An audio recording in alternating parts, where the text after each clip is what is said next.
है, तो अंदाजा लगाइए ये कुरान पढ़ने वाले कितने बाबरकत होंगे, कितनी इज्जतें अल्लाह ने इनको बख्शी हैं। लेकिन हमारा तो मिजाज ही अलग है। और एक बात समझ बैठी है हम लोग के जो होगा देखा जाएगा, देख लेंगे, जो होगा देखा जाएगा, अभी मौज कर लेने दो।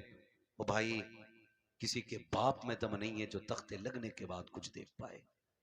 औकात नहीं है जो कब्र के अंधेरे को उजाले में बदलने की ताकत रखता हो।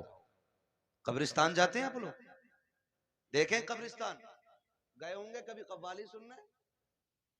अक्सर मेले भी ना कब्रिस्तानों में, भोजपुर में उरस होता, उर्स थोड़ी हो रहे, उरस हो रहा। हाँ, पूरा कब्रिस्तान तमाशों से भरा रहता है, कब्रों पे लोग चढ़े रहते हैं। गैरत आती है यार, हम तो हुजूर के उम्मती हैं, क्या हमें कब्रों के भी एहतराम नहीं रहे? जिस जमीन पे जूते उतार के चलने की इजाजत है, वहां कब्रिस्तान में कब्रों के ऊपर चढ़ बैठे। और कब्रिस्तान में भी कोई तिलावत नहीं है, उलमा बैठे। कब्रिस्तान में तो जोर से कुरान पढ़ने तक की इजाजत नहीं। और वहां कव्वालियां हो रही हैं, तमाशे हो रहे हैं, जूते पहन के गधे घोड़ों की तरह दौड़े जा रहे हैं। मरना नहीं है, आना नहीं है कब्रिस्तान में एक दिन, ख्याल नहीं है कुछ भी हमें। ओ भाई, कब्र वो जगह है जहां सबको आके लेटना है। और किसी की कब्र ऐसी नहीं होगी कि किसी की कब्र में ईंट लग गई और किसी की में सोना लग गया, किसी की में लोहा लग गया। कब्र सारी कच्ची होनी है। तजर्बा ना हो तो कर लेना, कब्रिस्तान जाओगे पता चल जाएगा, हुए नाम वरबे निशां कैसे कैसे, जमी खा गई आसमां कैसे कैसे। सुभान अल्लाह सुभान अल्लाह। सभी को मरना है, लेकिन तैयारी कोई नहीं है, कोई तैयारी नहीं। और कई बार तो सीधे मदरसे वालों को लोग गालियां देते, ताने देते, तरह तरह की बातें करते। अगर मस्जिद का इमाम या मौलवी समझाने बैठ जाए ना, तो कहते हैं जी तब चलेंगे जब खुतबा होगा, मौलाना बहुत कड़वा बोलते हैं, खुतबे के टाइम मस्जिद में जाना है। हमारी कौम इतनी बेगैरत हो गई है, हमें खतीब भी वो चाहिए जो यहाँ बैठ के शेख चुल्ली की हरकतें पूरी अदा करें,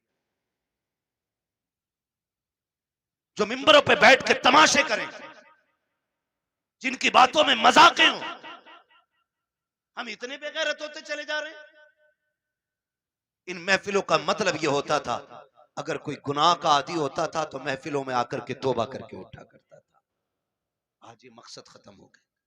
कह रहा बड़ा मजा आया यार, वो तो माइक फेल कर गया, उसने तो साउंड उड़ा दिए, उसने तो पत्ते बजा दिए, कुछ नहीं बजने वाला। आज दम है ना सीने में, तो आज बज रहा है जो भी बज रहा है। आज ताकत है ना, आप भी बुला रहे हो, डॉक्टर साहब भी कह रहे हैं आ जाना। कल जब सांस फूलने लगेगी और बात भी एक सांस में पूरी नहीं होगी ना, तो फिर गैर तो गैर अपने भी दो रोटी देने तैयार नहीं होते।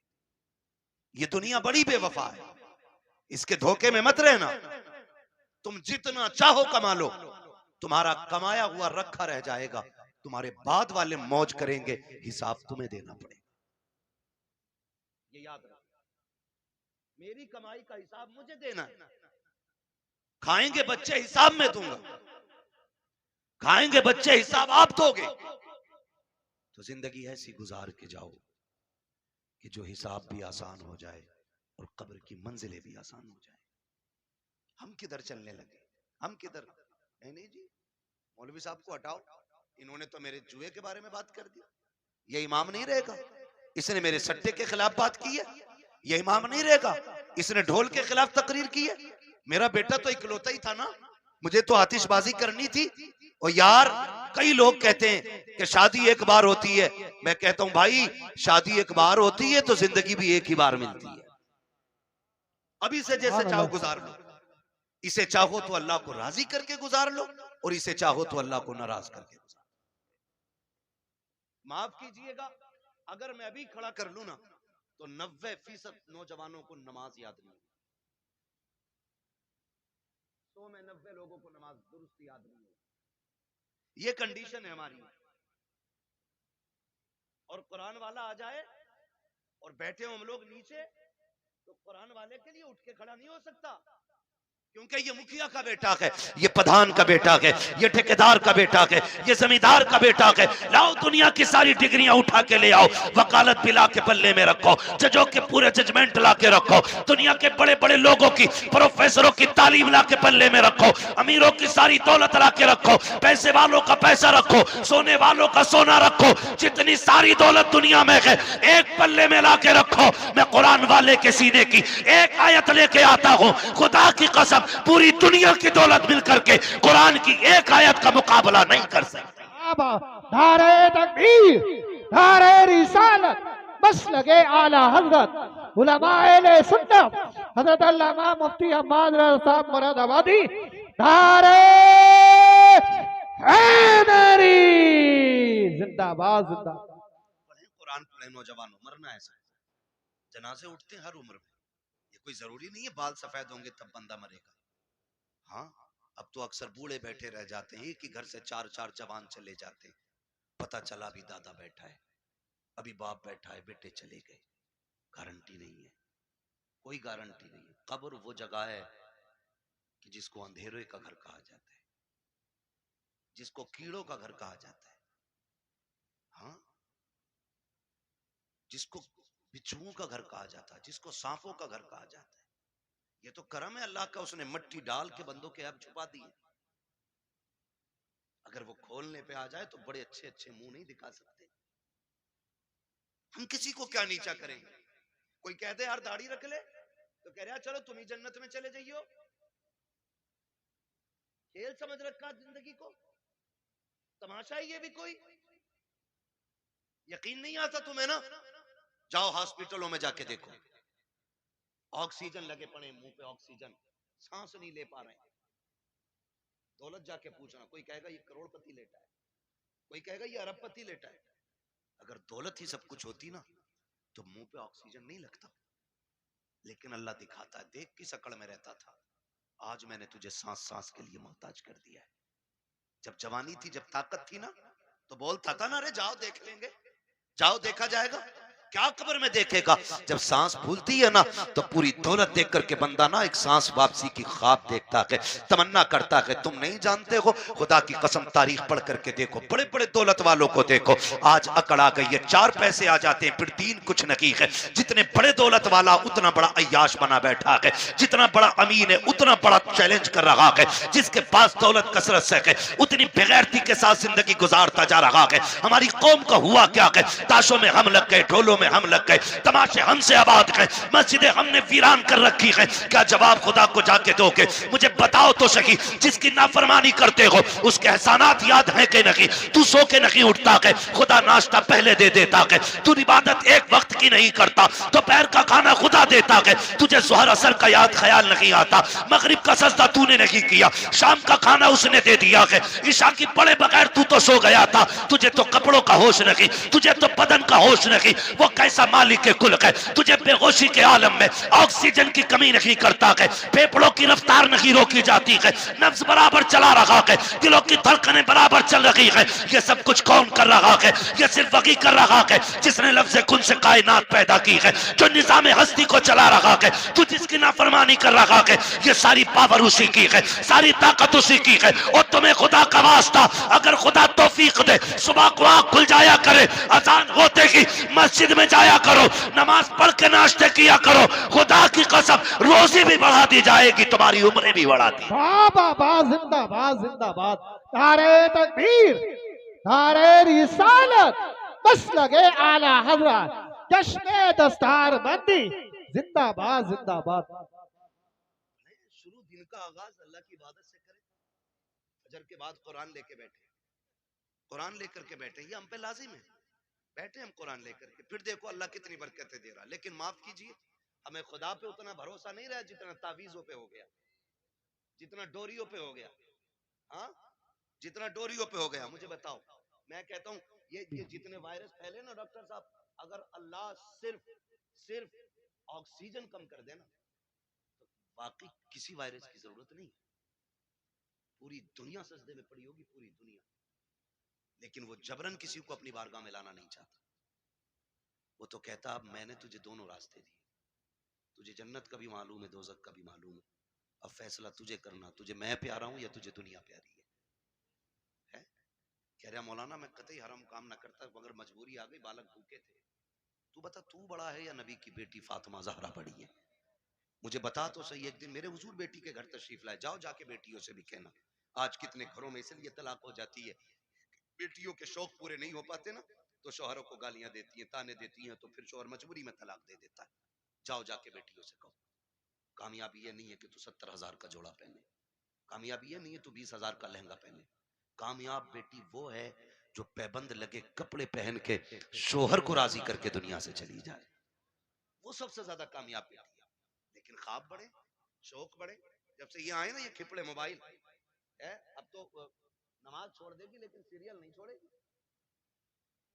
रोटी में लेट हो जाएगा लेकिन सीरियल देखेगी। ये तमाशे हमारे घरों में आ गए, और वो फैशन फिर हमारी नस्ल, वही फैशन उतर आया, वही फैशन नस्लों में उतर आया। हमें हो क्या गया, आज दुनिया चीख रही है, दुनिया चीख रही है। फिर वो जब देखती है तो शोहर से कहती है मुझे ये चाहिए ऐसे कपड़े। शोहर बेचारा 500-600 रुपए रोज का कमाने वाला, 500-600 रुपए रोज के अब तो खर्चे भी हैं घर के।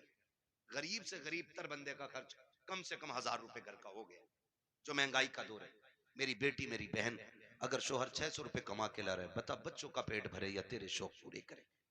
खुदारा इन शौकों का गला घोटो, जिंदगी इसका नाम नहीं है। एक दिन मेरे हुजूर बेटी के घर तशरीफ लाए, बेटी के घर दस्तक दी, आवाज आई मन दक्कल बाप।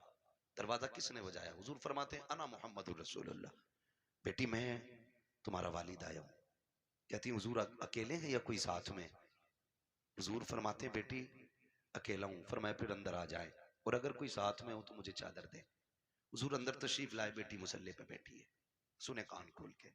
जब अंदर आए बेटी मुसल्ले पे बैठी है, हुजूर के इस्तकबाल में उठ के खड़ी हुई, कदम कांप गए, कदम काट गए। मैं किसकी बात कर रहा हूँ? खातून जन्नत, जिनको जन्नती औरतों की मलका बनाया गया है, हाँ, जिनकी सवारी का वादा मेरे हुजूर ने ले लिया, मैं उनकी बात कर रहा हूँ। आज के घर की बात नहीं।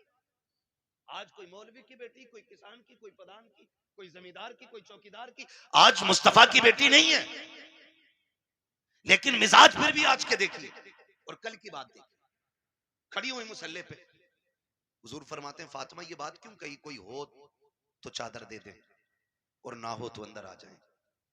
कहती हैं अब बाबा जो दुपट्टा मैंने ओढ़ रखा है ना, इसके पैबंद खुल गए हैं। कोई और होता तो मैं इसके ऊपर से आपकी चादर डालती, लेकिन बाप है और बाप बेटी का पर्दा क्या। जब आए ना तो बेटी अपी गिरने लगी, हुजूर ने बेटी को संभाला। फरमाते फातिमा खैर तो है? कहती या रसूलल्लाह फाकों से कमजोरी इतनी आ गई है कि खड़ा नहीं हुआ जाता। हुजूर की आंखों में आंसू आ गए। फातिमा क्या चाहती है? महबूब बेटी तेरी और इतने फाके? मेरे नबी ने फरमाया बेटी मुसल्ले का कोना हटा। जब कोना हटाया ना तो मुसल्ले के नीचे हीरे जवाहरात का दरिया था। आका फरमाते बेटी जितने चाहे भर ले, मगर याद रखना या तो दुनिया ले लो या आखिरत ले लो। खातून जन्नत ने वही कोना छोड़ दिया। कहती आका फातिमा की पूरी जिंदगी खुदा के लिए गुजरी है, मुझे इस दौलत की कोई जरूरत नहीं है। आज हुआ क्या है हमें, आज हुआ क्या है? बात बात पे बेटियां तलाक मांगने लगती हैं। चल चल तेरे घर में सुख नहीं पाया, तेरे घर में सुकून नहीं पाया। और जब लड़ाइयां होती है ना तो फिर ये भी फोन करके कहते आऊं क्या बेटी? वो कहती आओ अब्बा जरा देखियो यार। सुनो, शादी के बाद औरत के हक में सबसे ज्यादा ताकतवर उसका शोहर होता है, बाप चाहे करोड़पति क्यों ना हो। शोहर से ज्यादा ताकतवर कोई नहीं उसके लिए। आपके पास दौलत है, आप गए आपने जाकर तमंचा कान पे रख दिया, लेकिन शोहर 3 बार कहेगा तलाक तलाक तलाक, पूरा खेल खत्म, सिस्टम खत्म। अब आप कुछ नहीं कर सकते, मार सकते हो लेकिन बेटी को जिंदगी नहीं लौटा के दे सकते। जो इज्जत गई है वो नहीं लौटा के दे सकते। आपसे भी थोड़ी सी गुजारिश है, मियां बीवी के झगड़े हुआ करे तो उड़ के न जाया करो, उड़ के न जाया करो। क्या कर बेटी गलती तेरी है तो राजी तू कर, और गलती शोहर की है तो फिर हम बाद में बात कर लेंगे। गरम गुस्से पे ना जाओ। नुकसान किस चीज का हो रहा है? झगड़े पहले भी होते थे और आज भी हो रहे हैं, लेकिन फर्क इतना, पहले झगड़े होते थे वो बीवी घर जाते जाते 8 दिन लग जाते थे, गुस्सा ठंडा हो जाता।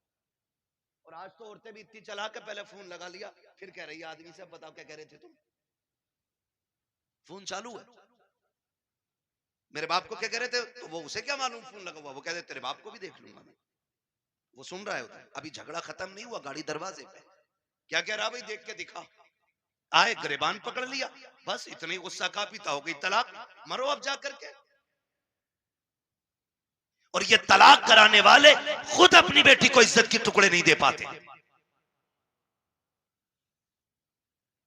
कई बेटियों की ये शिकायतें हमने सुनी है कि जब शोहर से झगड़ा हुआ सारे हमदर्द बन के गए थे, लेकिन आज 6 महीने हो गए हैं, कभी बाप कह देता बेटी दवा का पैसा नकी है, कभी भाई कह देता बाद में सुनी जाएगी, कहती मौलाना अब क्या किया जाए, मेरे भाई मेरी बहनों मेरी बेटियों, आप मौलवी कुछ नहीं कर सकता है, जो भी करना था तुम्ही को करना था, तुम्हें मुस्तफा का अखलाक हासिल करना था, आका करीम का किरदार सीखना था। जिंदगी कैसे चलती है ये तुम्हें सीरियल नहीं बताएंगे, सीरियल घंटे 2 घंटे के होते हैं, जिंदगी 60 साल की होती है। इसे सीखने के लिए मुस्तफा की 63 साल जिंदगी पढ़ना पड़ेगी, आका का किरदार सीखना पड़ेगा, 60-70 साल की जिंदगी के लिए मुस्तफा को समझना पड़ेगा। याद रखिएगा जो मुस्तफा की जिंदगी के मुताबिक जिंदगी गुजारते हैं उनकी दुनिया भी बेहतर हो जाती है, आखिरत भी बेहतर हो जाती है। बाबा जिंदाबाद जिंदाबाद, नारे तकबीर, नारे रिसालत जिंदाबाद। कोशिश करें हुजूर की जिंदगी से, लेकिन दिल के पपोले जल उठे सीने के दाग से, इस घर को आग लग गई घर के चिराग से। माफ कीजिएगा, हमारी कौम को जितना शौक नाचने और कूदने का है ना, उतना अल्लाह रसूल की बातों का शौक नहीं है। हाँ, उतना शौक नहीं है। हमारे इलाके में अक्सर 2-4 जगहें ऐसी हैं जहां पे ढोल तबंगर तमाशे सब कुछ हो रहे हैं। क्यों क्यों हो रहे हैं? क्या ये जायज है? मुझे जरा दिल पे हाथ रख के बताओ। मजार बना है ये मेरे सामने, दिख रहा है मुझे मजार है। ये जो अल्लाह वालों के मजार बने, ये क्यों बने? क्या ये तमाशे करते थे? इनके गलों में ढोलक लटकी रहती थी? मजार उनके बने हैं जिन्होंने रातें भी जाग के गुजारी हैं, दिन रोजों में गुजारे हैं। इबादत करने वालों के मजार बने, और उनके मजार पे पक्के पक्के शराबी बेनमाजी आते हैं। एक की दाढ़ी नहीं होती और कह रहा मुझे चढ़ गया चिश्ती रंग रंग। ये रंग है चिश्ती? एक वक्त मस्जिद में जाने की तौफीक नहीं, वो कह रहा है मुझे चढ़ गया चिश्ती रंग रंग। ये चिश्ती रंग है? ये शैतानी रंग है तुम्हारा, ये इबलीसी रंग है।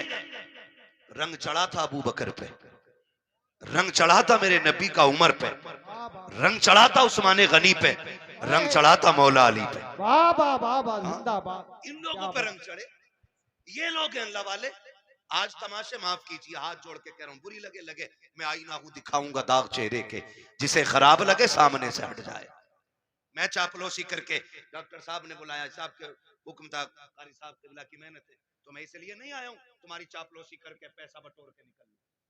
इतना कड़वा बोल के जाऊंगा कि आखिरी सांस तक याद रखोगे। हाँ, आखिरी सांस तक याद रखोगे, इतना कड़वा बोलूंगा, इसलिए कि फ्री की जन्नत मेरी झोली में नहीं। मुझे पता जन्नत सस्ती होती तो हुसैन करबला में 72 साल बाबा कटवाता। सुभान अल्लाह, क्या बात। जन्नत इतनी सस्ती होती तो बिलाल कभी खाल अंगारे और कोयलों से न जलवाते। जन्नत मुश्किल थी ना, तभी तो अंगारों पे जलाए गए। सुहैब रूमी जैसे लोग, हुजूर के ऐसे आशिक, खुदा की कसम तारीख पढ़ो आज भी कलेजे कांपते। क्या किया हमने दीन के लिए, क्या किया? हाँ, होता क्या, पूरा सा आ गया बाबा का चंदा दे दो। पहली बात तो सुने, हलाल कमाई इतनी इज्जत वाली होती, फरमाया गया हलाल कमाई का 1 रुपया भी अगर कब्र में गिर जाए और तख्ते लगा दिए गए हों, फरमाया गया तख्ता हटा के रुपया निकाला जाए।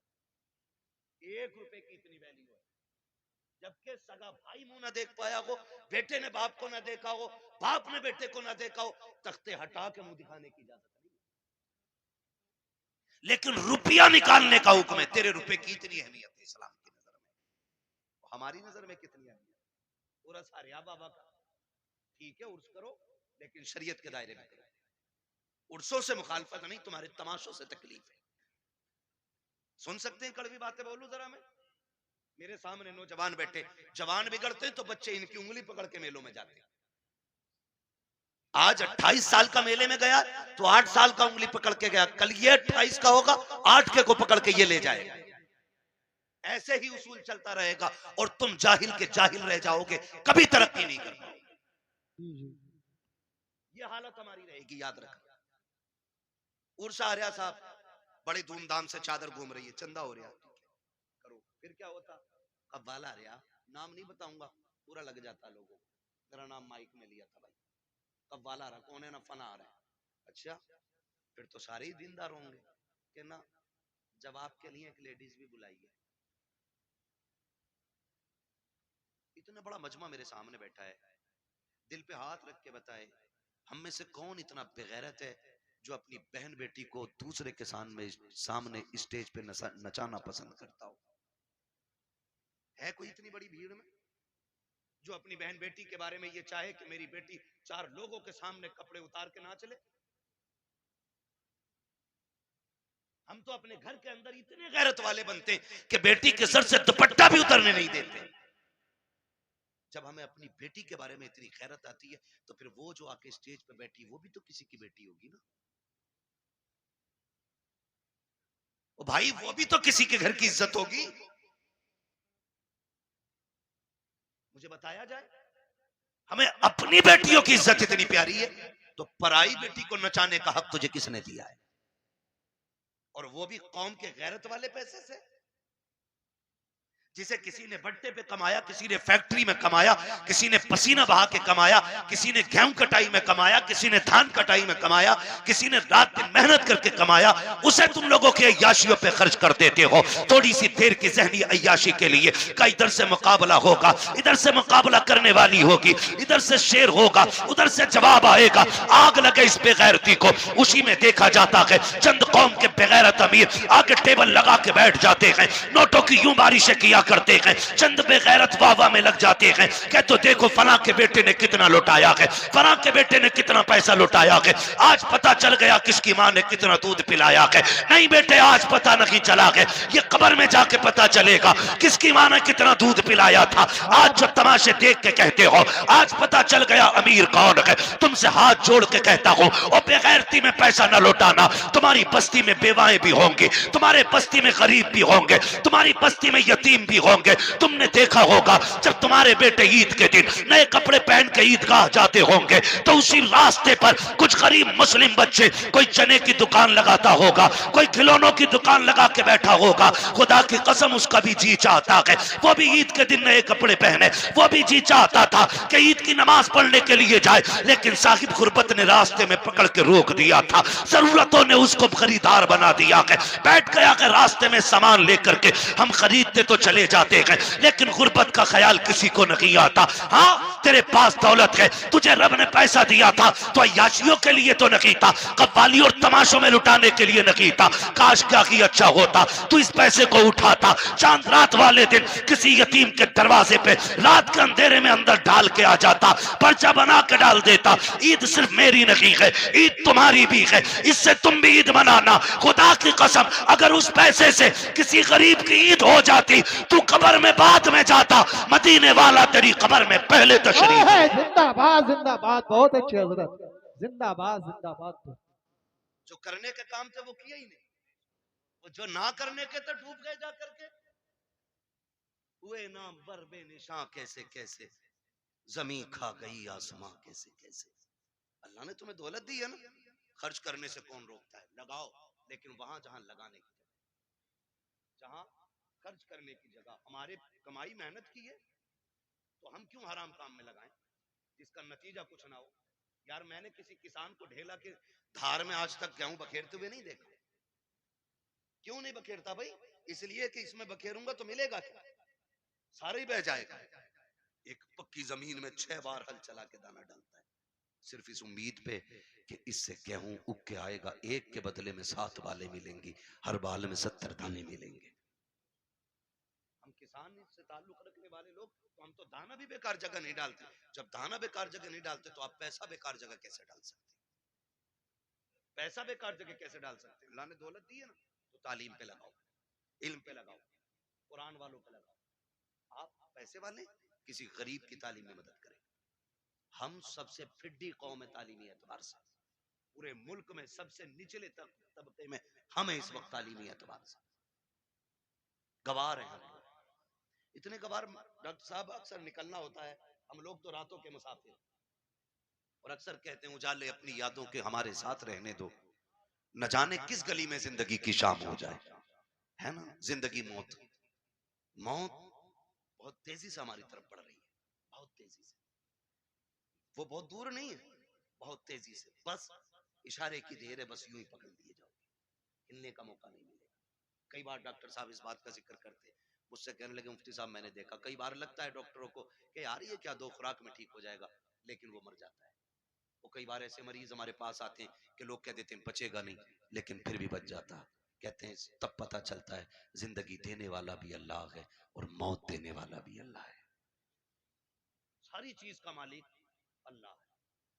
मेरे अजीज, मैं आपसे बात अर्ज कर रहा हूँ, जब कभी रातों में गुजरना होता है ना, तो जिस कौम के अंदर, जिस बस्ती के अंदर 9 बजे सारे सो जाते हैं, तो हम समझ जाते हैं यहाँ मुसलमान नहीं है, और जहां 12 बजे तक चौक में लोग बैठ के मोबाइल चलाते हैं, हम समझ जाते हैं यहाँ मुसलमान रहते हैं। क्योंकि वक्त की सबसे बड़ी बर्बादी अगर कोई कौम कर रही है तो वो मुसलमान कर रहा है। हमें अपने वक्त की कीमत मालूम नहीं, हमें अपने वक्त की कदर मालूम नहीं। नौजवानों, वक्त की कदर करो, वक्त को गनीमत जानो, कल ये चला जाएगा ना, एड़ियां रगड़ के मर जाएंगे, एक सांस कोई उधार नहीं देगा। सिकंदर नाम सुना होगा, एक बादशाह गुजरा, नाम सुना ना सिकंदर का, बड़े बादशाहों में नाम आता सिकंदर का। सिकंदर अपनी मुहिम पर था और रास्ते में, सफर में उसे सांप ने काट लिया। जब सांप ने उसे काटा ना, तो उसकी फौज में तबीब थे, बड़े बड़े हकीम थे, सारे इलाज में लग गए। कुछ दिन उसको दवाइयां दी, आखिरकार उनको कहना पड़ गया बादशाह अब इलाज बस से बाहर है, मौत करीब आ गई है। उसने कहा क्या मैं गरीबुल वतन मर जाऊंगा, क्या मुझे अपने मुल्क की मिट्टी नसीब नहीं होगी? कहा नहीं, जहर इतना फैल गया है कि अब बचने के चांसेस नहीं।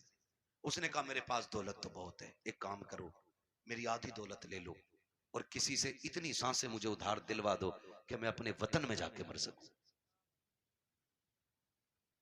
इतनी सांसें उधार दिलवा दो कि मैं अपने मुल्क में जाके मर सकूं। हंसे हकीम, कहने लगे डॉक्टर ऐसा कभी नहीं हो सकता।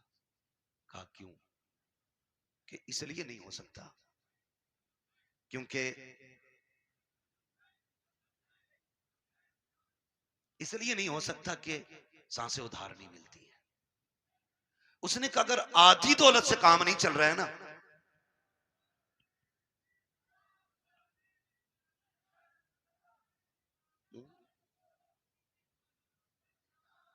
अगर आधी सांसों से भी, उसने कहा अगर आधी दौलत से काम नहीं चल रहा है ना, तो कहा फिर ऐसा करो मेरी पूरी दौलत उठा लो।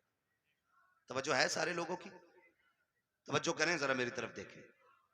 उसने कहा अगर आधी दौलत से सांसें नहीं मिल रही ना, तो उसने कहा मेरी सारी दौलत ले लो, मेरी सारी दौलत ले लो, लेकिन इतनी सांसें मुझे दिलवा दो कि मैं अपने वतन में जाके मर सकूं। भाई शांति से आके बैठ जाओ। उसने कहा इतनी सांसें मुझे दिलवा दो कि मैं अपने वतन में जाके मर सकूं। तो उसने कहा बादशाह पूरी दौलत लेकर भी तुझे एक सांस कोई उधार नहीं दे सकता। उसने कहा फिर सुनो, अगर मेरी दौलत किसी काम की नहीं है ना, तो फिर एक काम करना, मैं मर जाऊं ना तो मेरे हाथ कफन के बाहर निकाल देना। क्या करना है? कफन के, बोले कफन के, मैं मर जाऊं तो मेरे हाथ कफन के बाहर निकाल जान दे। क्यों सिकंदर? उसने कहा ताकि जमाने को पता चल जाए दौलत पे भरोसा न करना, ये सिकंदर के काम ना आ सकी तो तुम्हारे क्या काम आ सकती है। और ये भी निकाल के बता देना कि मैं वो बेवकूफ बंदा हूं जिसने सब कुछ दौलत को समझा था, लेकिन जब आया था तब भी हाथ खाली थे और जा रहा हूं तब भी हाथ खाली। मेरे अजीज, मौत जब आएगी ना, एक लम्हे का मौका नहीं देगी, एक मिनट का मौका नहीं देगी, आपको सीधा नहीं होने देगी। तुमने देखा होगा शद्दाद ने जन्नत बनवाई, सुना है कि नहीं? शद्दाद ने जन्नत बनवाई, ख्वाब कितने बड़े थे कि पूरी जिंदगी ऐश की जिंदगी जन्नत में गुजारूंगा, लेकिन जब मरा ना तो जमीन और आसमान के बीच में लटका हुआ था। और ये भी आता है कि एक पैर जन्नत के बाहर था और एक पैर अंदर था। अल्लाह ने कहा खींच लो रूह, इसे इसकी औकात पता चल जानी चाहिए, इसे इसकी हैसियत पता चल जानी चाहिए। नमरूद कितनी बड़ी ताकत का मालिक था, इतना बड़ा ताकतवर के खुदाई का दावा कर बैठा। अल्लाह ने एक मच्छर से मरवा दिया ताकि दुनिया को पता चल जाए सबसे बड़ा खुदा अल्लाह है, सबसे पावरफुल सिर्फ खुदा की जात है। और उसके उसूल से बगावत करोगे तो कोई बचाने वाला नहीं होगा, कोई बचाने वाला नहीं होगा। माफ कीजिएगा, मैयतें होती हैं कि नहीं होती? होती है मैयतें, दफन में जाते हैं सारे लोग, जाया करो, जाया करो, पढ़ी नहीं की, पता चल जाए इंतकाल हुआ है किसी का, कहीं भी पहुंच सकते हो। ईमान के साथ बंदा गया है तो जरूर जाया करो। अगर वो नेक होगा तो अल्लाह उसके सदके में तुम्हें बख्श देगा, और अगर तुम नेक होगे तो अल्लाह तुम्हारे सदके में उसे बख्श देगा। ये किया करो। और अब तो माफ करना, जनाजे भी ना जनाब, जनाजे भी अब तो बदले का बदला है, जनाजे भी बदले का बदला है। हमारे अब्बा के में आओगे तो तुम्हारे अब्बा के में आएंगे, तुम नहीं आओगे तो हम नहीं आएंगे। ये बात क्लियर, तुम आओगे तो हम आएंगे और तुम नहीं आओगे तो हम नहीं आएंगे। बता सवाब किसे मिला? किसी को ही नहीं, डंगवारा कर गए।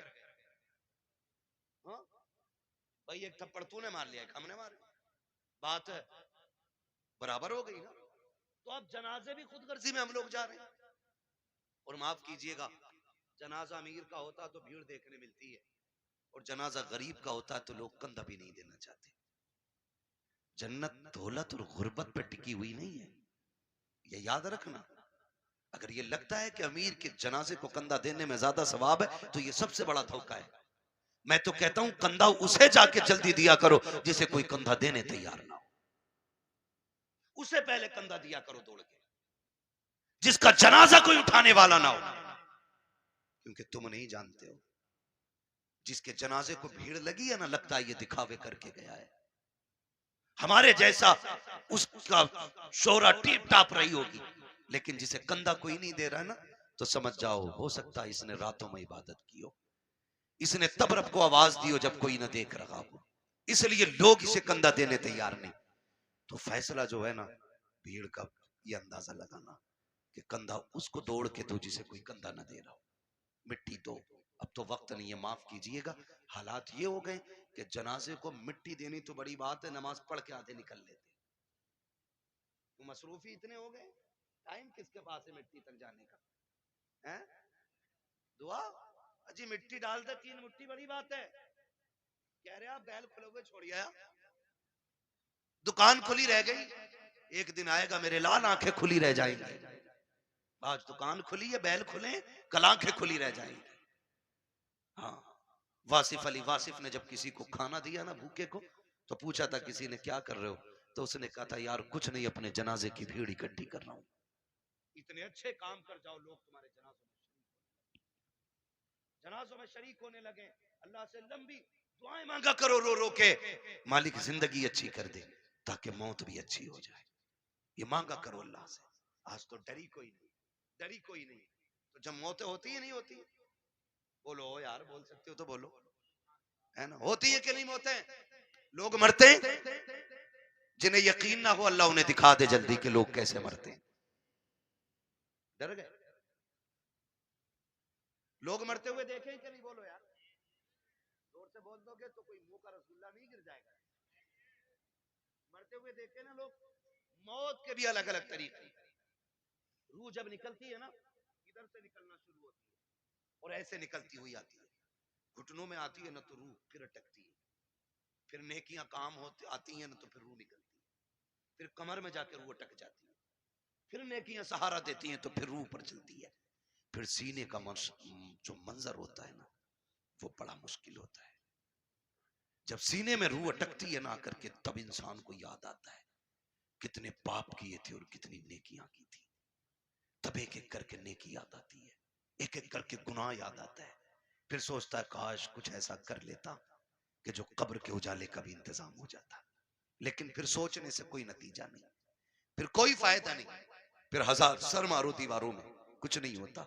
हमने ऐसे भी देखे कि गले तक जब मौत आ जाती है ना, सिर्फ जबान करवटे बदलती है। जबान जो ये चल जाती है ना तड़ से, किसी पे भी चल जाती है ना एकदम से, जो एकदम से मिनट नहीं लगते, सेकंड नहीं लगते, ताड़ से ऐसा जुमला निकलता मुंह से कि सामने वाले के कलेजे के पार हो जाया करता है। तीर के दिए हुए जख्म भर जाते हैं यार, जबान के दिए हुए जख्म नहीं भरा करते हैं। जब बेटा अपने बाप से कहता है ना, तेरी औकात क्या, तूने क्या किया था, तूने तो हमें से बड़ा कर दिया, ये जो संपत्ति है ना ये मेरी मेहनत की है। तो याद रखना, ये जुमले बाप के कलेजे चीर देते हैं, ये जुमले माँ के कलेजे के टुकड़े टुकड़े कर देते हैं। ये जबान जो आसानी से चल गई थी ना बहनों से कि भीख लेने आ जाया करती है, तेरा है क्या इस जायदाद में, कभी ये ताने ना दिया करो, इसे संभाल के रखा करो। अगर ये गलत चल जाती है इंसान को दोज़ख में पहुंचा देती है, अगर ये सलामती से चलती है तो बंदे को जन्नत तक पहुंचा दिया। वाह वाह, नारे तकबीर, नारे रिसालत, जिंदाबाद जिंदाबाद। बस मैं चंद बातें कर ले रहा हूँ। खुदा ज़बान सही करे, ज़बान सही करे, इसे संभाल के बोला करे, ज़बान संभाल के बोला करे, तड़ से किसी को गाली ना दे, ऐसा जुमला ना बोले कि किसी के कलेजे के पार हो जाए। वरना याद रख, ये कब्र पे खड़े होकर जो बेटा कहता है ना बाद में, मेरे अब्बा को किसी को मेरे अब्बा से तकलीफ पहुंची हो तो माफी मैं मांग रहा हूँ, आज इसकी माफी से कुछ नहीं होना है, कुछ नहीं होना। मेरे अब्बा पे किसी का कुछ हो तो ले लेना। ये वो बेटा कह रहा है जो बाप की कब्जा की हुई आधा बीघा जमीन पे एक्स्ट्रा खुद भी हल चला रहा, खाली कब्र पे होकर खड़े होकर सफाई दे रहा, सफाई। अगर इसके मन में देने की होती ना, पहले वो वाली बांट के आता जो अब्बा ने हराम की छीनी। अब्बा ने सगे भाई की 5 बीसे फालतू जोत रखी है और बेटे को पता है ये कब्जा किया हमने, पहले वो निकाल के दे जो अब्बा ने हराम की ली थी। बेटे से कहो वाली देखे ना, ये तो अब्बा ही हिसाब देंगे। तो कब्र पे खड़े होके अच्छा ना बन। अब सांस बंद हो गई, रजिस्टर बंद, अब तो कब्र जाने और कब्र वाला जाने। अब आया है ना अंदर, जमीन कहेगी आज तेल निकालूंगी। तूने मेरी खातिर अपने सगे भाई को कचहरियों में घसीटा, मेरी खातिर तूने फला रिश्तेदार को जलील किया, आ तुझे तेरी औकात दिखाऊं।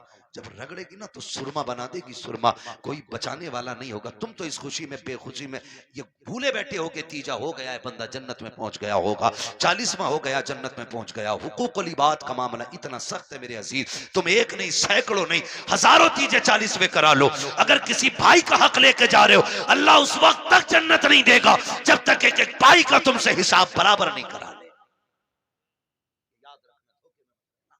इसलिए किसी का खा के नहीं मरना, खुदा तौफीक दे तो दे के मरना, दे के मरना। कोई किसी का नहीं होता है। बेटे 40वें के बाद कब्र तक भूल जाते अब्बा दफन कहाँ हुए थे। ईद के दिन जाके कह रहा चाचा तुम्हें तो पता होगा अब्बा किस कोने में रखे गए थे। ये पूछ रही है औलाद आज की, ये पूछ रही है आज के दौर में अगर कब्रों को निशान भूल गए हम, तो क्या लगता है आने वाली नस्लों को हमारी कब्रें याद रहेंगे? उन्हें तो कब्रिस्तान तक याद नहीं रहेंगे हैं किधर। इसलिए खुदारा आखिरत की तैयारी खुद से करें, अपने आप से करें, अपने पीछे कुरान पढ़ने वाले छोड़ दें, अपने पीछे कुरान पढ़ने वाले छोड़ दें। हम तो कह देते हैं कोई बात नहीं, मेरा इंतकाल हो मेरे बच्चे कहेंगे मदरसे से बच्चे भेज दिए, ठीक है, बरकत वाली जमात है, नेक जमात। लेकिन ये बात बताओ, पढ़ने में खुलूस इनके उतना ही होगा जितना बेटे के पढ़ने में खुलूस होगा? हो सकता है? कभी नहीं होगा ना, क्योंकि बाप का दर्द बेटे को ज्यादा है, बेटे का दर्द बाप को ज्यादा है। हमें तो बुलाओगे रस्मन पढ़ के चले जाएंगे, लेकिन असल दर्द बेटे को होता है। मैं तो कहता हूं एक बेटा कम से कम हाफिज जरूर बनाना, एक बेटा जरूर बनाना।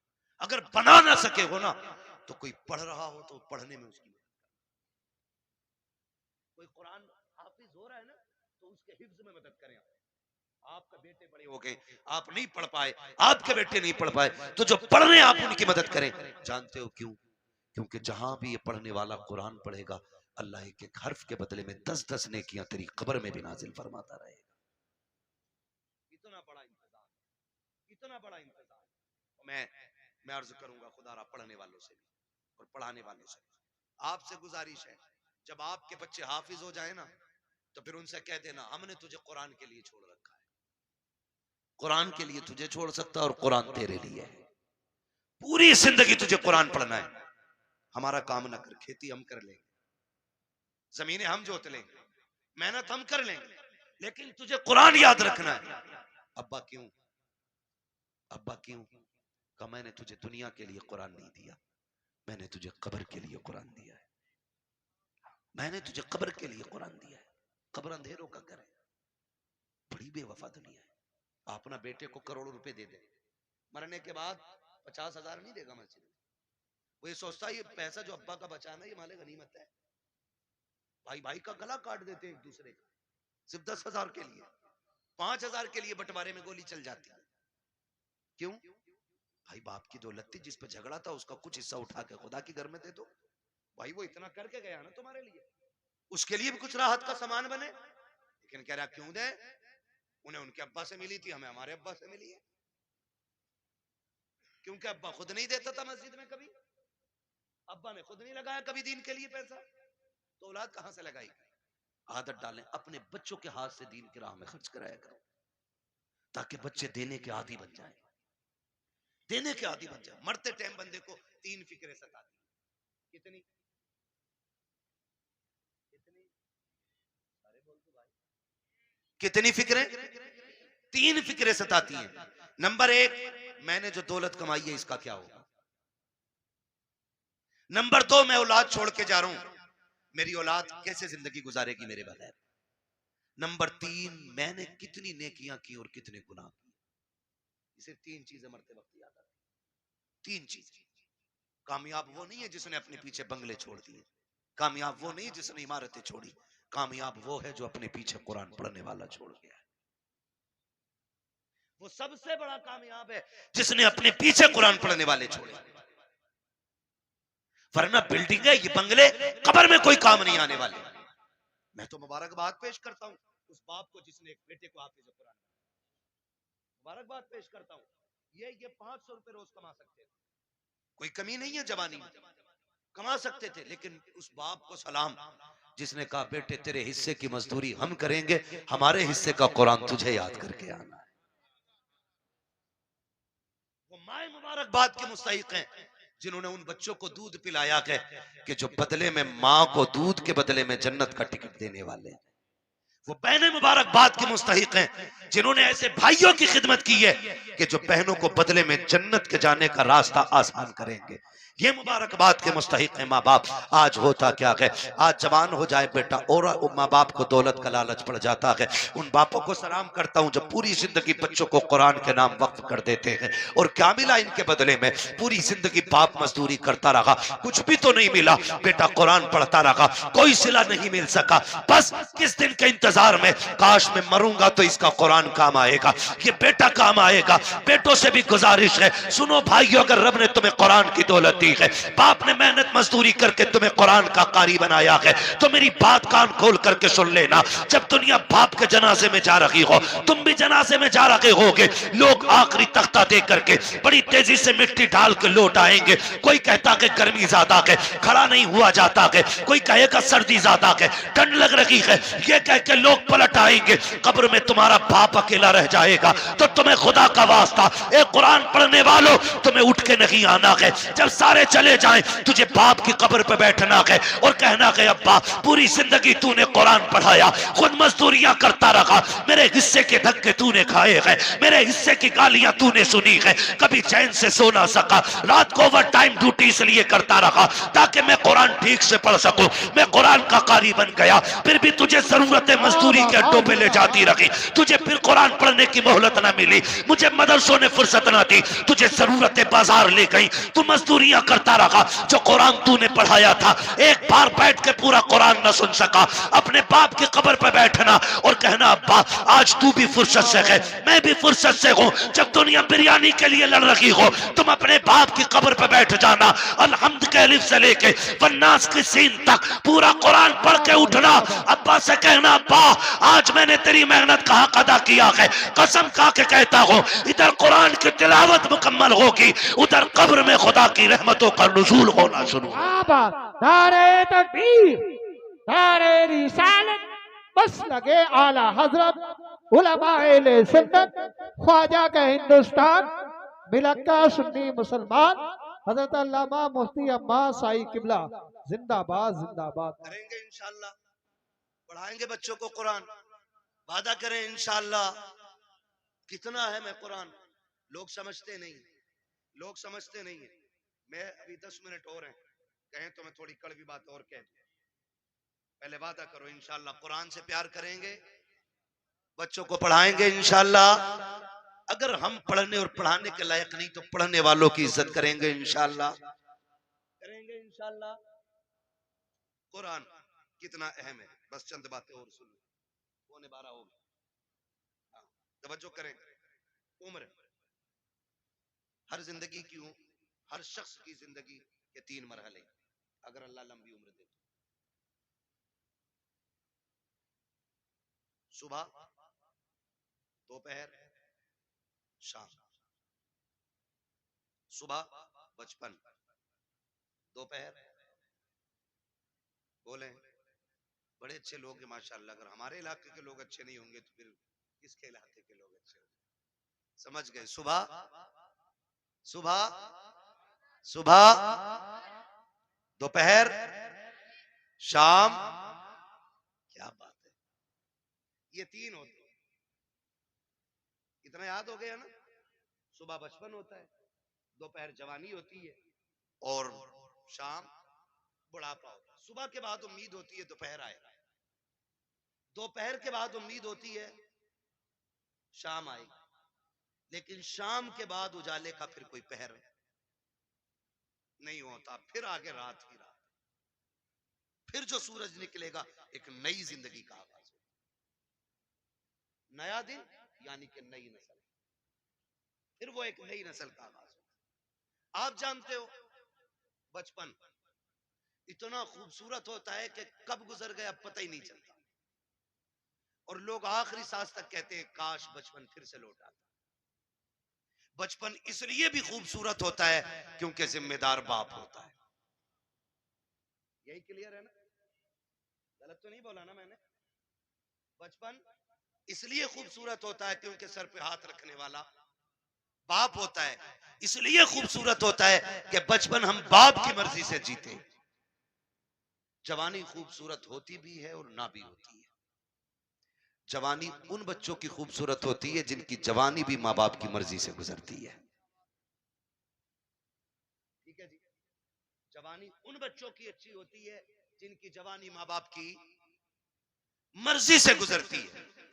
और बुढ़ापा, दुनिया कहती है बुढ़ापा बुढ़ापा। वजह जानते हो? वजह सिर्फ इतनी है कि बचपन में बहुत दोस्त होते, बचपन में बहुत दोस्त होते। मेरे हुजूर फरमाया करते थे मुझे बच्चों के 5 खेल बड़े पसंद है, 5 काम बच्चों के पसंद है। इंशाअल्लाह कभी वक्त होगा ना और जिंदगी फिर लेके आएगी ना तो इन 5 कामों पे बच्चे की गुफ्तगू फिर होगी, क्योंकि बात बड़ी लंबी है वो भी। बस जो मैं कहना चाह रहा हूँ ना चाचा, फिर वो रह जाएगा अधूरा मसला, है ना? बस मेरी बात पूरी हो जाए, अल्लाह करे इस बीच में।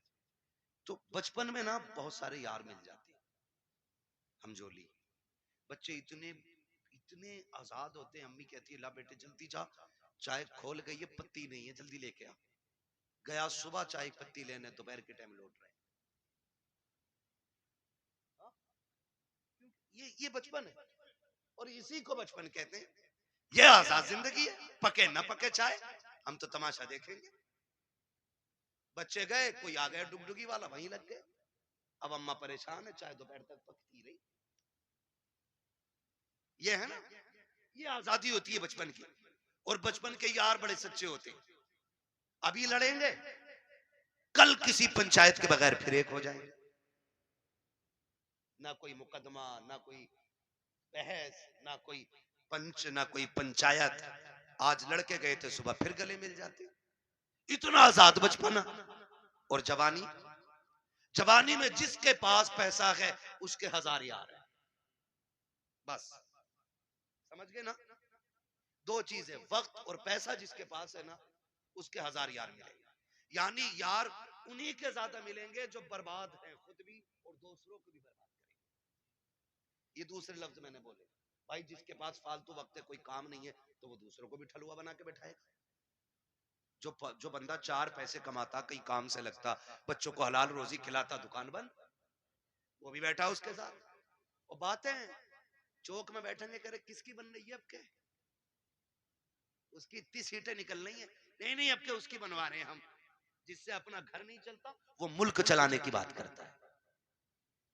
सही कह रहा हूं, ये फालतू की बातें नहीं है तो और क्या। ठलुए लोग, चाय बिगाड़ने वाले लोग चौक में बैठ के अपना भी वक्त बर्बाद करते हो, दूसरों का। खैर इधर नहीं जाना है, बस इतना बताना चाहता हूँ, जवानी में भी हजार यार हो जाते हैं। एक सबसे तन्हा उम्र आती है बुढ़ापे की, जिसमें गैर तो गैर अपने भी साथ नहीं निभाते, अपने भी साथ नहीं निभाते। सगा बाप बैठा है, सगा बाप, बेटा सुबह उठा, ड्रेस पहनी, मोबाइल हाथ में लिया, कुनमुना किया और निकल लिया। बाप मुंह देखता रह गया, रात सांस उखड़ रही थी, सुबह बेटे से दवा मंगानी थी, इसने तो मुंह तक नहीं छुआ, ये तक नहीं पूछा रात कैसी गुजरी, चला गया। फिर बाप सोचता शाम को आएगा बेटा, फिर बातें करूंगा। फिर शाम को बेटा आया तो मूड खराब था, माथे पे लकीरें थी, गुस्से में गुस्सा, जल्दी करो, जूता लाओ, पानी लाओ, ये लाओ, वो लाओ। बाप फिर डर गया, लगता है बाहर किसी ने टेंशन दे दी है। बाप फिर ठहर गया, उसने फिर मन की बात न कही। इसी हाल में महीने बीत जाते हैं, दो बातें बाप बेटे से नहीं कह पाता।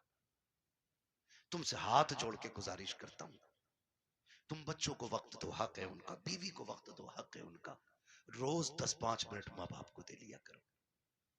तुमसे वो कुछ नहीं मांगते बदले में, सिर्फ रोज शाम में बैठ के ये पूछ लो, अब्बा बता आज खाना खाया था? वो कहे खाया था। पूछ क्या खाया, अच्छा लगा कि नहीं लगा। ये पूरी जिंदगी हमसे कहते रहे, बेटे बता तुझे क्या पसंद है? बाप की मर्जी मछली की थी, हमने कहा नहीं आज हमें तो बिरयानी खानी है।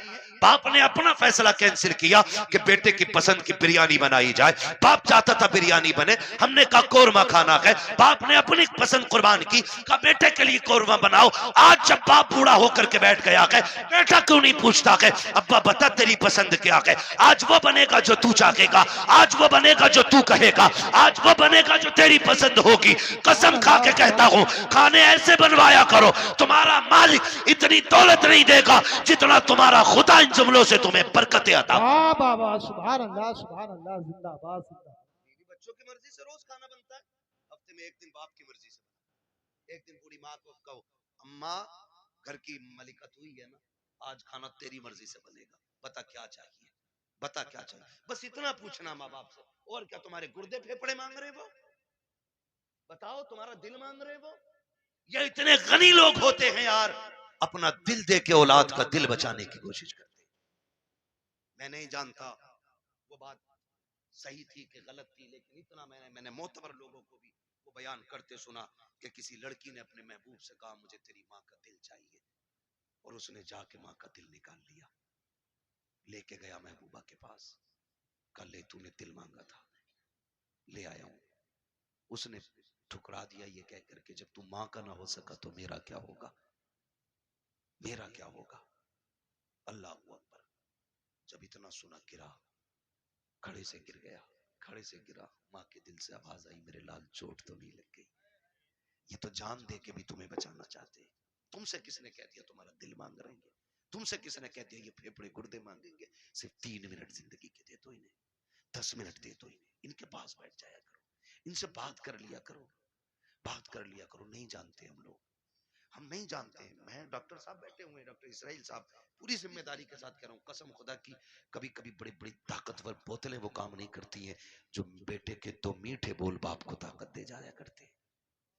बैठा करो इनके पास, इन्हें वक्त दिया करो। आज ये बूढ़े हो गए, आज ये चाहते हैं कोई हमसे 2 बातें कर ले। मैंने कितने माँ को दीवारों से करते देखा है, दीवारों से। कई माएं झूले लेके बच्चों के बैठ गई है बुढ़ापे में, उसी को हिला रही है। बेटा किधर है? का दुबई में। बेटा किधर है? मुंबई में। बहू कहां? बच्चों को लेकर गई है। फिर इसका क्या कर रही है? कैसे देखती हूँ बचपन याद आता है, बेटे से बात करने को जी चाहता, झूला हिला के इससे बात करती हूँ। ये दिन देखने थे माँ बाप को, जिन्होंने जिंदगी हमारे नाम कर दी। आज उनके लिए हमारे पास 5 मिनट का वक्त नहीं है। क्या करोगे ऐसी दौलत का यार? अगर माँ बाप को खो के दौलत मिल भी गई तो कौड़ियों की नहीं है दौलत। इसलिए दौलत तो कभी भी हासिल की जा सकती है, माँ बाप दोबारा नहीं मिल सकते। आज हैं तो कदर कर लो, कल नहीं होंगे तो रोगे, फिर मांगोगे, चीखोगे, कब्रिस्तान जाओगे, मिट्टी के सिवा तुम्हें कुछ नजर नहीं आएगा। वहां वही मिट्टी जिसे तुम डाल के आए थे, वहां कुछ नहीं मिलेगा तुम्हें। आज है, इज्जत करो इनकी ना, वक्त दिया करो। झूलों से माए बातें करती है बेटों की, ये दिन दे दी औलाद ने। बीवी के पल्लू में ऐसा खुशबू में डूब गया जाकर के कि माँ की आहें याद नहीं रही। वो बूढ़ा बाप तो रातों रात जाग के हमें सुलाता था, आज उसके लिए हमारे पास 5 मिनट नहीं। वो पानी मांगता है, पानी देने तैयार नहीं। कई अमीर कहते जी मैंने तो नौकर लगा दिया। नौकर उतनी खिदमत कर लेगा जितनी तू कर लेगा। ओ भाई, नौकर के मुंह धुलाने में और बेटे के मुंह धुलाने में जमीन और आसमान का फर्क होता है। तुमने कहावत नहीं सुनी, अपना मारे छांव में डाले, पराया मारे धूप में डाले। अपने तो जख्म भी फूंक फूंक के साफ करते, और परायों पे क्या फर्क पड़ता है, वो तेजाब छिड़के या नमक। कभी ये ना करना, माँ बाप की खिदमत के लिए कभी नौकर न रखना। अगर कुछ चाहता है ना तो उनकी खिदमत में खुद नौकर बन के रुक जाना, खुद नौकर बन के लग जाओ। इसलिए कि इनकी नौकरी तुम्हें दुनिया में भी आला मकाम देगी और आखिरत में भी आला मकाम देगी। इसलिए कि ये माँ बाप की नौकरी, माँ बाप की नौकरी है। ऑफिस के आगे हाथ बांध के इसलिए खड़े रहते हो, मालिक के आगे इसलिए ऊंची आवाज में नहीं बोलते हो कि बोनस कट जाएगा। मालिक की पहली घंटी पे इसलिए दौड़ आते हो कि ड्यूटी छूट जाएगी। माँ बाप की पहली आवाज पे क्यों नहीं आते हो? इनकी आवाज पे पहले दौड़ के आ जाया करो, वरना जन्नत हाथ से चली जाएगी, जन्नत चली जाएगी। अगर वो 2 टुकड़े देता है ना तो ये जन्नत के मालिक बने बैठे। जन्नत लेनी है तो इनके इशारों पे कूदना पड़ेगा, इनके इशारों पे बोलना पड़ेगा। आज बूढ़े माँ बाप के लिए वक्त नहीं, इन्हें वक्त दिया करो। बड़ी कीमती दौलत है ये अल्लाह की। ये बिस्तर पे भी पड़े ना तो बड़े काम के। कह रहा दुआ कर दो मिट्टी प्यारी अल्लाह को हो जाए अब्बा की। कहा क्यों? अब तो कहा बिस्तर पे ही पेशाब पखाना कर रहे हैं। मैंने कहा ये तेरी खुशनसीबी है कि बाप की खिदमत का मौका मिला है। तू नहीं जानता है इनकी गंदगियां तू उठाएगा, तुझको बुलंदियों के ताज अता फरमाता चला जाएगा। नहीं समझते लोग इन चीजों को, नहीं समझते। बड़े खुशनसीब है जो माँ बाप की खिदमत करते, उनकी खिदमत करके ना बड़े बन जाते। इन्हें वक्त दिया करो। मैं आपसे कहना चाहता हूँ सबसे मुश्किल दौर बुढ़ापे का आता है। कौन सा दौर आता है? समझ रहे हैं ना मेरे बच्चे? सारे नौजवान भाई भी समझ रहे हैं ना? सबसे मुश्किल वक्त बुढ़ापे का आता है। आज ये बच्चे बैठे हैं छोटे छोटे, ईद से पहले देखना बाप लेके जाए या माँ मार्केट लेके जाए, ले जाके ना ये नहीं कहते ये वाला पैक कर दो, माँ बैठा लेती है बेटे को ऊपर, खुद बैठती है नीचे और जूते 10 तरह के निकलवाती है और अपने हाथ से निकालती है, पहनाती है, निकालती है, पहनाती है। बार बार कहती नहीं नहीं मेरे बेटे के पैर में अच्छा नहीं लग रहा, मेरे बेटे के पैर में अच्छा नहीं लग रहा। मैं बेटों से पूछना चाहता हूँ, जब हम इतने बड़े थे वो अपने हाथ से हमें जूते पहनाते थे। आज एक बार हम उन्हें दुकान में लेके गए, अब्बा बैठो तुम्हारे पैर में जूते डाल के मैं देखूंगा। अम्मा बैठ आज मैं देखूं तेरे पैर में कौन सा जूता अच्छा लगेगा। कभी लेके गए माँ बाप को? और लेके जाया करो। ईद का टाइम आए ना माँ बाप को लेके जाओ, कहना आज तक तुमने हमारी पसंद का पहनाया गया, अब हम तुम्हें तुम्हारी पसंद का पहनाने के लिए लेके जाया करो। हम इन्हें वक्त नहीं दे पाते, हमारे पास वक्त ही नहीं है। सबसे मुश्किल वक्त बुढ़ापे का आता है। अब सुने जिन पे बुढ़ापा आना है या गया, जब दुनिया छोड़ जाएगी ना और कोई मुंह नहीं लगाएगा, कोई बात करने वाला भी नहीं होगा, कोई ये पूछने वाला नहीं होगा तेरे मुंह में दांत कितने, फिर पलटोगे मस्जिद की तरफ, फिर लौटोगे मस्जिद की तरफ। अल्लाह कहेगा सुन तुझे कोई मुंह नहीं लगा रहा ना, आ मेरे घर आ जा। तुझसे कोई बात नहीं करता ना, मैं करूंगा तुझसे बात। अपना दर्द मुझे सुना जब तुम मस्जिद में आते हो। सुनो कुरान बड़ा जरूरी है, कहता है अगर तुझे अपना हाल सुनाना है नमाज की नियत बांध ले। तू कहता जा मैं सुनता जाऊंगा, और अगर तुझे मेरी बातें सुननी है फिर कुरान लेकर बैठ जा, कुरान पढ़ता जा। कुरान की आयतों में तुझे मेरी बातों का मजा आता है। वाह वाह वाह, सुभान अल्लाह जिंदाबाद। कोई मुंह नहीं लगाता है फिर रब का कुरान तुम्हें सीने से लगाएगा। जब कोई साथ नहीं देता ना फिर कुरान लेकर। इसलिए खुदारा इतने जाहिल न रह जाना कि बुढ़ापे में भी कुरान साथी न बन सके। कम से कम इतना कुरान जरूर सीख लेना कि बुढ़ापे में जाके दुनिया साथ छोड़ दे तो रब का कुरान हमारे साथ हो। पढ़ेंगे इंशाअल्लाह, वादा करते हैं इंशाअल्लाह, पढ़ाई करेंगे इंशाअल्लाह, कुरान सीखें। अगर हमने कुरान नहीं सीखा तो कुछ भी नहीं सीखा है। बड़ी बात है बेटे को हाफिज कुरान बनाना, अपने बच्चों को हाफिज कुरान बनाओ। तुमने भी देखा होगा, हमने भी देखा, मौतें होती हैं, मौतें होती हैं, लोग बड़े बड़े पैसे वाले तड़प तड़प के मर रहे हैं। क्यों? क्योंकि कोई आसानी से रूह पाने वाला नहीं। निकले कैसे? निकले कैसे? सारे लोग होते हैं हॉस्पिटल की कंडीशन, आखिरी दिन ले जाके अब हॉस्पिटल में वेंटिलेटर पे, अब जल लगी पड़ी है, जो चादर बिछी है वो भी नापाक है, उन्होंने हमारे कपड़े उतार के अपने ग्रीन कपड़े बना दिए, वो भी नापाक है। जितने नर्स और डॉक्टर आ रहे हैं उन्हें भी पाकी नापाकी की तमीज नहीं है। मुश्किल से रूहें निकल रही, मुश्किल से, बिस्तर नापाक, जगह नापाक, लोग नापाक, रहमत रिश्ते आने तैयार नहीं, इधर तड़प तड़प के बंदा मर रहा है। ऑक्सीजन लगी है, यार जो है फलों पे फल लाने पे लग रहे, कोई जूस ला रहे, फल ला रहे, सेब केले ला रहे, मैं वो जो ऑक्सीजन पड़ा शीशे से आंक रहा है, वो हाथ नहीं उठ आज उसके, आज अल्लाह की पकड़ गया है वो। अब तक रहता था हम तो हमसे चंदा ना मांग, ये तमाशे कर रखे हैं, ये मदरसों के नाम पे ठगी का जाल फैला रखा है, मौलवी होते ही हराम खाने हैं। आज जो बदला लिया जा रहा है, तड़प रहा है, रूह निकलने का नाम नहीं ले रही है। कोई कोई जूस ले आ रहा है, इसकी आंखों से आंसू रहे हैं, आखिरी क्यों रहा है? सारी फैसिलिटी मौजूद है, सांस सीनों के जरिए रखी है, रिश्तेदार है, वो कहता मैं रो रहा हूँ इसलिए रो रहा हूँ, ये जो जूस आ रखे हैं आज इसकी जरूरत नहीं है, जो फल लेके आ रखे हैं तो बंद कर दिया है, है वो ऑक्सीजन पे सामने वेंटिलेटर पे बंदा कहता है अगर कर सकते हो तो यासीन पढ़ा हुआ पानी ला, सूर्य रहमान की तिलावत पानी ला दो, करे क्या काम में जीना नहीं चाहता, अब की तिलावत के सदके में इसे मरना चाहता। बाबा जिनके अपने बेटे कुरान के कारी होते, बेबसी कभी मुफलिसी नहीं मरते, मरते जान से। तिलावत होती है उधर रूह जन्नत की तरफ ले जाती है। एहसान है अल्लाह का कि ये बच्चों को पढ़ा दीन दे रहे हैं। मैं तो दावे के साथ कहता हूँ इस बात, हमारे यहाँ हाफिज बन बंदा 1000 रुपए देख कहता मैंने बहुत दे दिए इमाम मौलाना को, 1000 रुपए की बहू को दिया था, उन्हें दिया था। सुन भाई, कान खोल के सुन, और मैं लो तो साहब 1000 नहीं, 10 लाख 50 लाख नहीं, जो खाल है ना तेरे की, अगर उतार के ना इसका बना के अपने बेटे के उस्ताद पहनाए ना, तो भी उस एहसान का बदला नहीं होगा जो तेरे बेटे इन्होंने हाफिज कुरान बना के तुझ पे एहसान किया है। इतनी बड़ी दौलत, इतनी बड़ी दौलत, वही कोई कुरान पढ़ जाता है, लगती है रत जगह लगते हैं इसमें, आधी आधी रात से उठ के कुरान पढ़ाना पड़ता है। हाँ, इसलिए मेरे भाई कुरान से भी प्यार करो, साहिब कुरान से भी प्यार करो, और फारो ये तमाशों में पैसा लगाओगे, फालतू के हराम कामों में पैसा लगाओगे, अल्लाह